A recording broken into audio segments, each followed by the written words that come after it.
অসময়ের গাছে অসময়ে শিউলি ফুল, ছোট্ট ছোট্ট একদম, বড় বড় হয়নি। সময়ে যখন ফুটতো তাহলে বেশ বড় বড় হতো, একদম ছোট্ট ছোট্ট। আগেও অনেক ফুটেছে, তো আজকের রোদটা সেরকমভাবে ওঠেনি বলে নিচের মধ্যে পড়েনি, আর না হলে সূর্যের রোদ পেলে এতক্ষণ ঝরে নিচে পড়ে যেত।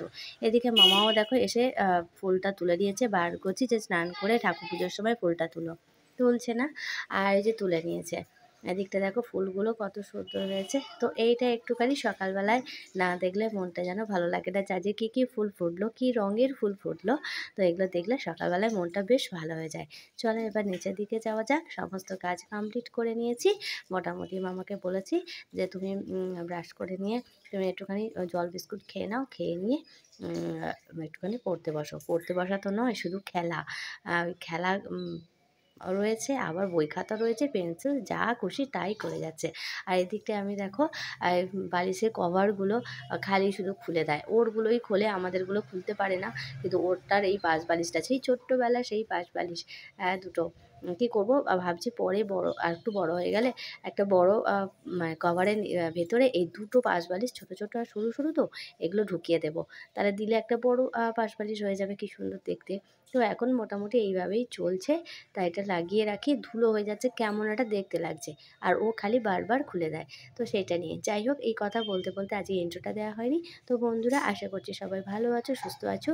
পূর্ব বর্ধমানের কাটোয়া থেকে আমি সুমিতা আরও একটা নতুন ব্লগ তোমাদেরকে সঙ্গে করে নিয়ে শুরু করে দিয়েছি, এই সকাল সকাল ব্লগ। তো সঙ্গে থাকো, সাথে থাকো, অবশ্যই তোমাদের ভালো লাগবে, আর ভালো লাগলে অবশ্যই একটু পাশে থেকো। আমাদের এই দুষ্টু মিষ্টি ব্লগ যদি ভালো লেগে থাকে অবশ্যই একটু কমেন্ট করো, কমেন্ট করলে বেশ ভালো লাগে।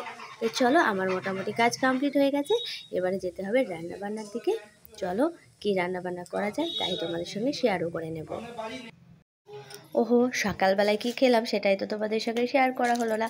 তো এইটা পরে আমি ক্যাপচার করেছি, তো সেটাই তোমাদেরকে দেখিয়ে দিলাম। আর ওদিকে বাবুও বলছি যে তুমি একটু খাও, আজকে অনেক দিন পরে চানাচুর মুড়ি নিয়েছিলাম। ঘরে জিনিস নষ্ট করো না, সেটা কি শেষের পর্যায়ে হলে না বার হয় না, শেষ হয়ে গেছে, পড়ে যাবে।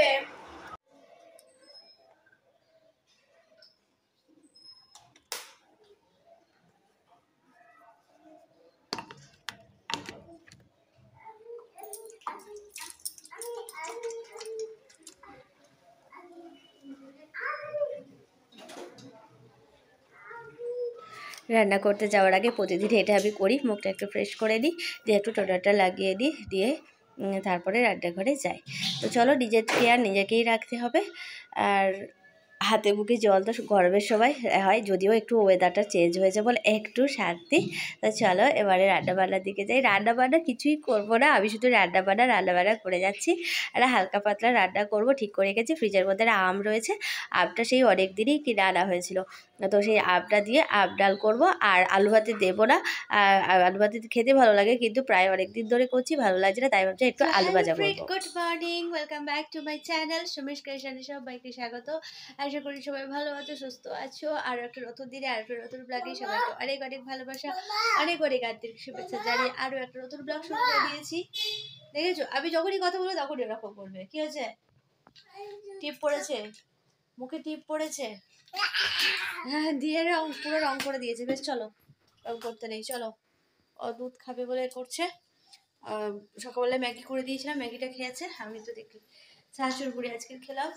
আর ও দুধটা গিয়ে গরম করবো, ওকে খাইয়ে দেবো, দিয়ে তারপরে ভাতটা বসাবো। চালটা নিয়ে যাবো, দেখি ভাতটা আগে বসিয়ে দিই, তারপরে দুধটা দিয়ে এসে দাঁড়াও এটা নিই, দুধের জায়গাটা তো নিই। চলো,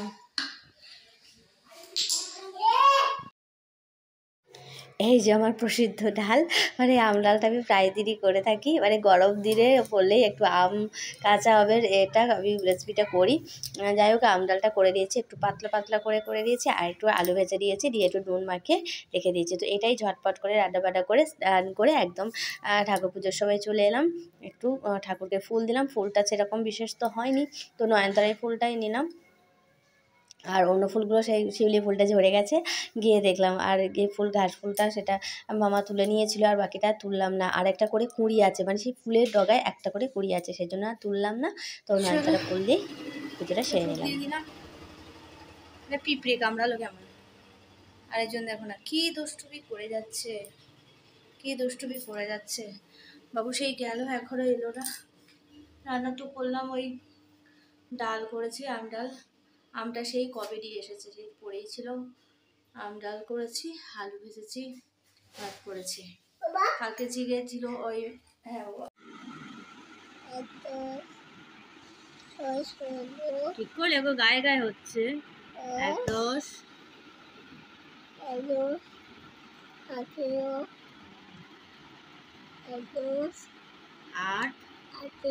8 8 বলো, তারপরে তো 18 বলো। 1 10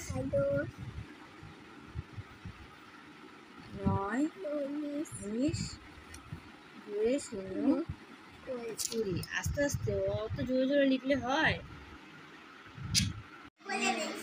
লেখো। শুভ সন্ধ্যা। হ্যাঁ পড়েছ, 2 10 6 26 লেখো। ফিরে এলাম একদম সন্ধ্যাবেলায়, সন্ধ্যাটা দিয়ে দিয়েছি, দিয়ে একটু করে পড়তে বসেছি। আজকে রান্নার ছুটি।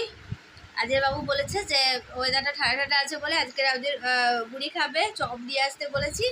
তো ফেসবুকে দেখতে স্ক্রল করতে করতে করতে একটা দেখলাম যে চপের ছবি দিয়েছে, চপ মুড়ি কেক এরকমভাবে স্পেশালভাবে খেতে পারে। কেউ দিয়েছে চপ আর মুড়ি কাঁচা লঙ্কা, কেউ দিয়েছে চানাচুর চপ, আর তারপর কি আলু ভাজা, এরকম করে বিভিন্ন আইটেম করে দিয়েছে। কার কোনটা বেশি ভালো লাগে সেটা দেখে বোনের মধ্যে ইচ্ছা হলো যে আমরাও একটু খাই। তো সেই জন্য বলেছে যে শশা নিয়ে আসবে, বলেছে, আনবে কিনা আমি জানি না, ওর মনে থাকে না সবচেয়ে বড় কথা। আর চপটা নিয়ে আসবে বলেছে, মুড়ি খাওয়া হবে। আর ওর জন্য ডালিয়া একটু করে নিয়েছি। আর এখন একটু পড়তে বসিয়েছি। দুষ্টুটা এত দুষ্টুমি করছে না, মারও খাচ্ছে। হ্যাঁ মারও খাচ্ছে। চলো গুড ইভিনিং বলে দাও। Good evening. ওই দেখো ওর মোটা আবার কি বলা, সুন্দর করে বলতে হয়। চলো দুধের সাথে এই যে শশা নিয়ে চলে এসেছে, মনে ছিল 2টো শশা নিয়ে এসেছিলো, আমি একটাই কেটেছি, একটা বলে রেখে দিই। কুচি কুচি করে কেটে নিয়েছি। আর মামা শুধু বলছে আমাকে একটু দাও, ও শশা খেতে বেশ ভালোবাসে, এরকমভাবে কুচি কুচি করে দিলে বেশ খায়। তো চলো এবার মুড়িটা ঢেলে নেব। আর মুড়িটা ঢাললে আর দাগা পড়ে যাবে। আর এই যে বাসনটা দেখো, মুড়ি খাওয়ার জন্য একটা আলাদা গামলা একটা বার করেছিলাম, এটা সেই বিয়ে সেভাবেই পেয়েছিলাম।